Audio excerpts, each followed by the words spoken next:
It was a quiet afternoon in the heart of Philadelphia. The sun cast golden rays through the cafe windows, painting warm streaks on the polished wooden floor. The aroma of freshly brewed coffee mingled with the soft hum of conversations, the occasional clinking of cups adding to the soothing atmosphere. Barron Trump sat alone at a small table near the window, his tall frame slightly hunched over a thick book. He wore a simple hoodie and jeans, blending into the crowd. It was a rare moment of anonymity, something he had never truly known. The son of a former president, his life had always been under a microscope: public appearances, security details, and endless scrutiny. But here, among strangers, he was just another customer enjoying a quiet afternoon. He was lost in the pages of his book when a sudden voice cut through the calm like a knife. "You think you're better than the rest of us?" The cafe went silent. Heads turned. All eyes landed on the man who had just spoken. He was in his late 40s, his face weathered, his clothes not ragged but worn with the unmistakable signs of hardship. His hands were clenched into fists at his sides, his chest rising and falling as if he had been holding something in for far too long. For a moment, Barron froze, not out of fear, but sheer surprise. He hadn't anticipated this. The man's voice carried pain, resentment, years of struggle compressed into a single accusation. The barista behind the counter hesitated, her hand hovering over the phone. Some patrons exchanged uneasy glances, while others pretended not to listen but couldn't help themselves. The man took a step closer. "You've had everything handed to you on a silver platter. Do you even know what it's like to struggle?" The tension in the room thickened. Barron slowly closed his book, placing it on the table.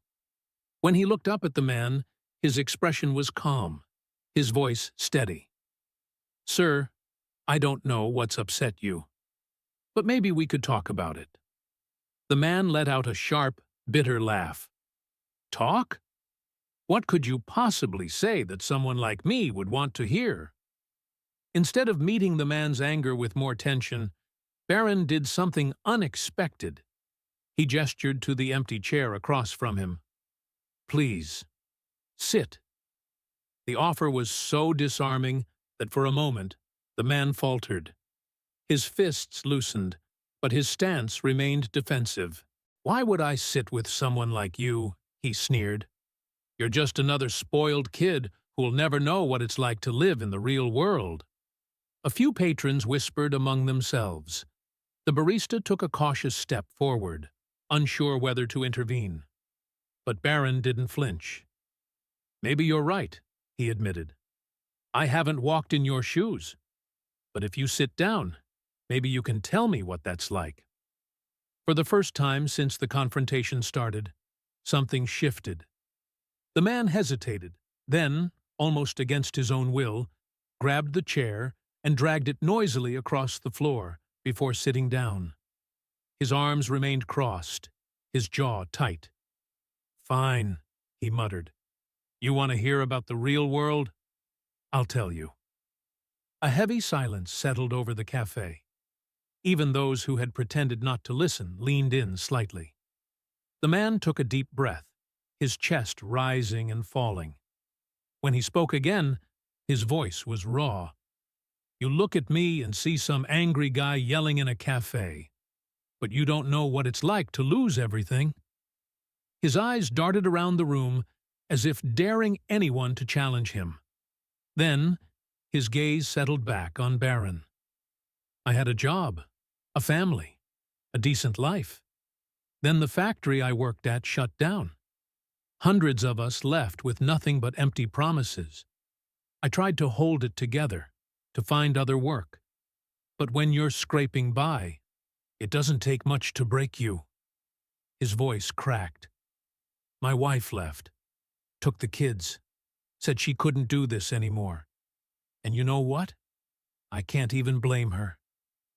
His fingers traced the grain of the wooden table absent-mindedly. Do you know what it feels like to walk into a room and know that everyone is judging you? That they see you as nothing? The words hit hard, not just for Barron, but for everyone listening. A woman at a nearby table shifted uncomfortably, suddenly very interested in her coffee cup. Then the man's expression hardened again. "And then I see someone like you," he continued, his voice rising. "Sitting here, reading your book like you don't have a care in the world. And it makes me mad, because no matter what I do, I'll never have what you have."